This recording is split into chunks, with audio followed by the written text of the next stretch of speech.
संत गुरु रविदास जी, संत कबीरदास जी, संत गुरु नानक देव जी, ज्योतिबा फूले जी, सावित्रीबाई फूले जी, फातिमा शेख जी, साहू जी महाराज, पेरियार रामास्वामी नायकर जी, नारायण गुरु, doctor Baba Saheb Ambedkar, मान्यवर कांशीराम साहब सहित तमाम बहुजन समाज के महापुरुषों के चरणों में कोटि कोटि नमन करते हुए आज इस बाबा साहेब की दी हुई इस पूरे भारत को सौगात डॉक्टर अंबेडकर भवन में उपस्थित समता सैनिक दल और भारतीय बौद्ध महासभा के अध्यक्ष भीमराव अंबेडकर जी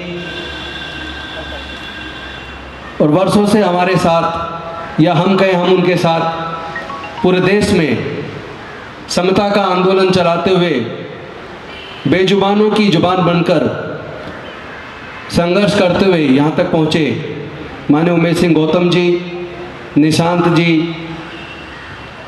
कैप्टन साहब, ये सबका नाम नहीं लूँगा, रवि जी, चूँकि टाइम फिर उसमें चला जाएगा, मैं सीधे मुद्दे पर आता हूँ। सबको क्रांतिकारी जय भीम करते हुए आज कुछ मुद्दों पर हमें बहुत ज़रूर सोचना चाहिए। पूरे दुनिया के अंदर कोई भी जाति, पहली बात तो दुनिया में जातियां हैं नहीं, लेकिन कोई भी रेस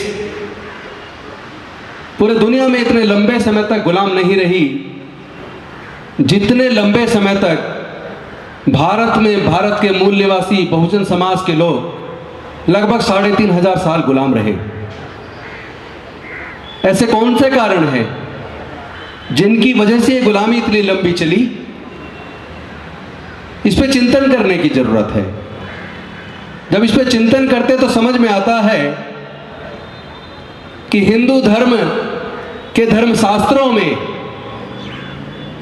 हमारे देश के 95% लोगों के पढ़ने लिखने पर धार्मिक बंदिश लगा के रखी गई, व्यापार करने पर धार्मिक बंदिश लगा के रखी गई, संपत्ति इकट्ठा करने पर धार्मिक बंदिश लगा के रखी गई, और उसी की वजह से हमारे लोग लगभग 3,500 साल गुलाम रहे। आपको याद होगा ज्योतिबा फूले जी ने कहा था, ज्ञान के बिना मति गई, मति बिना गति गई, गति बिना नीति गई, और नीति के बिना धन गया, और ये जो जितना भी कुछ नुकसान हुआ ये सिर्फ और सिर्फ ज्ञान न मिलने की वजह से हुआ। जब हम इस पे रिसर्च करते हैं इन सारे कारणों पर, तो ये बात समझ में आ जाती है कि अगर हमारे लोगों के ज्ञान के ऊपर धार्मिक बंदिश ना लगती, व्यापार करने पर धार्मिक बंदिश ना लगती, तो ना तो हम 3,500 साल गुलाम रहते, आज हमारे लोग भी देश में व्यापार में काफ़ी आगे निकले होते, हमारे लोगों के भी एजुकेशनल इंस्टीट्यूशंस होते, हमारे लोग भी सर्वोच्च न्यायालय में आने को जज, हाई कोर्ट्स के अंदर जजेस, गवर्नमेंट ऑफ इंडिया में सेक्रेटरीज होते। लेकिन मुट्ठी भर लोग जिनकी संख्या लगभग 11% है, वो भारत के सर्वोच्च न्यायालय में भी, भारत के उच्च न्यायालयों में भी, एजुकेशनल इंस्टीट्यूशन में भी, भारत के ट्रेड और बिजनेस और इंडस्ट्री में भी, सब जगह उनका लगभग 90% कब्जा है। तो फिर विकास के मामले में हम कैसे आगे निकल पाएंगे? डॉक्टर बाबा साहेब अम्बेडकर जी के बारे में सोचो, जिनका जीवन का संघर्ष पैदा होते ही शुरू हो गया, और 1917 में जब वो अमेरिका से पढ़कर कोलंबिया यूनिवर्सिटी से भारत में आए, वो घटना आपको सबको पता होगी जो 23 सितंबर अभी गया है संकल्प भूमि का। वहां से संकल्प लेकर डॉक्टर बाबा साहेब अम्बेडकर जी ने इस देश के 95% लोगों को आज़ाद कराने का संघर्ष शुरू किया। बहुत से लोग सोचते होंगे 95% कैसे? मैं आपको बताता हूं 95% कैसे। भारत में बहुजन समाज के लोग लगभग 89% हैं। आप मुस्लिम देखोगे 90% बहुजन समाज के लोग मिलेंगे, चाहे वो 100 साल पहले कन्वर्ट हुए हो, चाहे 200 साल पहले कन्वर्ट हुए हो। भारत में सिख समाज में देखोगे तो 70% हमारे समाज के लोग मिलेंगे।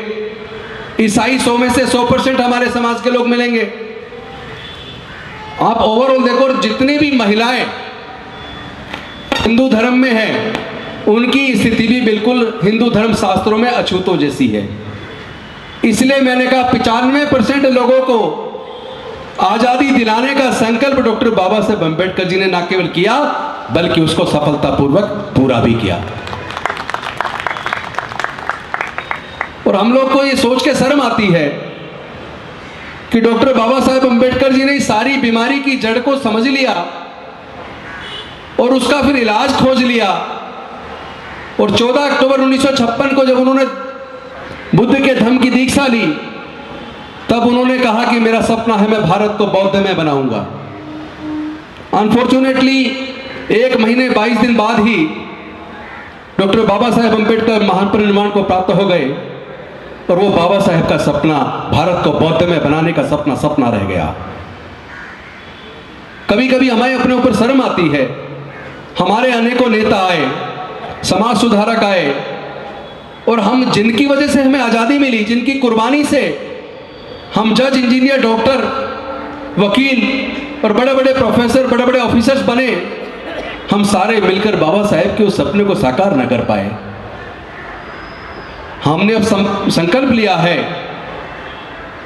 2025 में अशोक विजयदशमी के पर्व पर केवल भारत नहीं बल्कि इंटरनेशनल लेवल पर बहुत बड़ा आयोजन होगा, जिसमें 10 करोड़ से ज्यादा लोग बुद्ध के धम्म की दीक्षा लेंगे और बाबा साहेब के सपने को, भारत को बौद्ध में बनाने का सपना साकार करेंगे। बेशक से आज सफेद कपड़े हैं, लेकिन अंदर समता सनीदल की वर्दी है। वो खून में है, वो हमारे खून के अंदर है। आपको याद होगा, पता नहीं याद है आपको या नहीं, जब घाटकोपर कांड हुआ था, दिल्ली के आईटीओ को अगर किसी ने इतने लंबे समय तक जाम किया तो वो समता सनीदल था। और आज तक जितने भी हमारे समाज के बहन बेटियों की इज्जत लूटी, भाइयों की हत्या हुई, ऐसी हर घटना पर सबसे पहले वहां पहुंचने वाला समता सनीदल रहा। सारे प्रदर्शन समता सनीदल के नेतृत्व में हम लोगों ने किए। हम लोग वर्दी पहन के खड़े हो गए तो 4-4 घंटे एक जगह से हिले नहीं। वो संकल्प आज भी मुझे याद है। बहुत से लोग कहते हैं तुम मंत्री हो, तुम समाज के सारे मुद्दों पर इतना खुलकर क्यों बोलते हो? तो मैं उन्हें कहता हूं, मैं मंत्री बनाया किसने? अगर डॉक्टर बाबा साहेब अम्बेडकर हमें पढ़ने के रास्ते ना खोलते, सरकारी नौकरियों में, एजुकेशनल इंस्टीट्यूशन में और पॉलिटिक्स के अंदर रिजर्वेशन ना देते, तो मंत्री, एमपी, एमएलए तो दूर की बात है, हमारे लोगों को कोई गांव का प्रधान ना बनने दे। इस सच्चाई को जितनी जल्दी हम स्वीकार लें उतना अच्छा होगा हमारे लिए भी और भारतवर्ष के लिए भी। मैं आज एक समता सैनिक दल का क्रांतिकारी सिपाही होने के नाते आपको प्रॉमिस कर रहा हूं कि जितने भी लोग जो टुकड़ों में बटे लोग हैं, चाहे वो समता सैनिक दल के अनेकों टुकड़े कर रखे हों, चाहे भारतीय बौद्ध महासभा के अनेकों टुकड़े कर रखे हों, चाहे दूसरे संगठनों के कर रखे हों, जब तक उन सबको एकजुट कर कर एक धारदार हथियार के तौर पर इस समता की लड़ाई को अंजाम तक ना पहुंचा दे, तब तक चैन से बैठने वाले नहीं हैं। और अगर ऐसा ना कर पाए तो फिर मुझे बाबा साहब का वो संकल्प 23 सितंबर 1917 का याद आता है, जो उन्होंने संकल्प भूमि में कहा कि अगर मैं अपने समाज के लोगों की हजारों साल गुलामी को न तोड़ पाया तो फिर मैं आत्महत्या कर लूंगा, अपने को गोली मारकर अपने प्राण त्याग दूंगा।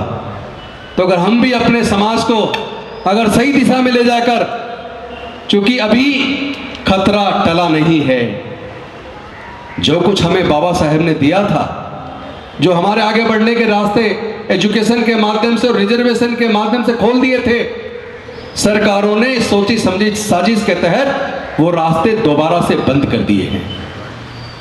एजुकेशन इतनी ज्यादा महंगी हो गई है कि आज हमारे समाज के बच्चे मेहनत करके अगर इंजीनियरिंग का एग्जाम पास करके एडमिशन के लिए इंटाइटल हो जाए और एडमिशन कराने जाते तो 2 लाख के आसपास फीस है। हमारे समाज के 99% बच्चे, उनके पेरेंट्स 2 लाख की फीस दे नहीं सकते। और प्राइवेट स्कूलों की लगातार बाढ़ आ रही है, सरकारी स्कूल बंद होते जा रहे हैं। क्या देश की जनसंख्या कम हो गई है? देश की जनसंख्या बढ़ रही है, लेकिन सरकारी स्कूल पिछले 20 सालों में लगभग 2 लाख बंद हो गए। सरकारी स्कूल बंद हो रहे हैं, प्राइवेट स्कूल खुलते जा रहे हैं, प्राइवेट कॉलेज खुलते जा रहे हैं। साल की फीस लाखों रुपए में। हमारे समाज के तो 99% बच्चे लाखों रुपए की फीस का खर्चा नहीं उठा पाएंगे। एक तरीके से हमारा एजुकेशन का रास्ता दोबारा उन्होंने बंद कर दिया। और दूसरी तरफ जो रिजर्वेशन से नौकरी से हम आगे बढ़ जाया करते थे, उन्होंने 4th क्लास और 3rd क्लास को पूरी तरीके से बैन करके आउटसोर्स करके ठेके पे दे दिया। सारी भर्ती ठेकेदारी प्रथा के तहत। और ठेकेदार जब चाहे लात मार के निकाल दे। और केवल 3rd क्लास और 4th क्लास नहीं, बाकी वैकेंसियों में भी कॉन्ट्रैक्ट पे भर्ती हो रही है। अब तो आईएएस भी लेटरल एंट्री से बनाए जा रहे हैं। इससे ज्यादा शर्म की बात क्या हो सकती है? पहले कहते थे इनमें काबिलियत नहीं है, और जब हमारे लोगों में काबिलियत तो पहले से थी, चूंकि मौके की तलाश थी। जब डॉक्टर बाबा साहेब अंबेडकर को मौका मिला तो भारत का संविधान लिख डाला। जब जोगिंदरनाथ मंडल को मौका मिला तो पाकिस्तान का संविधान लिख डाला। हमारे पिछले 6 साल का इतिहास सिविल सर्विसेज का उठा के देख लो। पिछले 6 साल के अंदर 2 बार एससी ने और 2 बार ओबीसी ने आईएएस टॉप किया है। 6 में से 4 बार बहुजन समाज के बच्चों ने आईएएस टॉप किया है। आप कहते हो आपके अंदर काबिलियत नहीं है? अरे हमारे अंदर तो काबिलियत कूट कूट के पैदाइश ही भरी हुई है। हम तो जनजात इंजीनियर हैं। हम लोग मरे हुए जानवर की खाल उतार के उसको गलाकर उसको कलर करके जूते बना देते हैं, कैप बना देते हैं, बेल्ट बना देते हैं, दस्ताने बना देते हैं, जैकेट बना देते हैं। ये काबिलियत हमारे अंदर है। मिट्टी के बर्तन बना देते हैं, कपास से हम लोग धागा बनाकर कपड़े बना देते हैं। बड़ी बड़ी दुनिया की इमारतें हमने बनाई। सारे देश के जितने भी फ्लाईओवर्स हैं, बड़ी बड़ी इमारतें हैं, सारी हमारे समाज के लोगों ने बनाई। लकड़ी के तरह तरह की चीजें बना देते हैं, तरह तरह के आभूषण बना देते हैं। ऐसा कौन सा उत्पादन का काम, ऐसा कौन सा निर्माण का काम है जो हमारे समाज के लोग नहीं करते? आप हमारी काबिलियत पे शक मत करना। काबिलियत तो हमारे अंदर कूट कूट के भरी है, और बाबा साहब ने तो साबित किया कि आप उनके नजदीक भी नहीं हो। आप काबिलियत में भी हमारे लोगों के नजदीक नहीं हो। आपके अंदर तो धोखा है, छल कपट है। छल कपट से आपने हजारों साल तक हमें गुलाम बना के रखा, लेकिन मेरे समाज के लोग अब दोबारा से गुलाम बनने को तैयार नहीं है।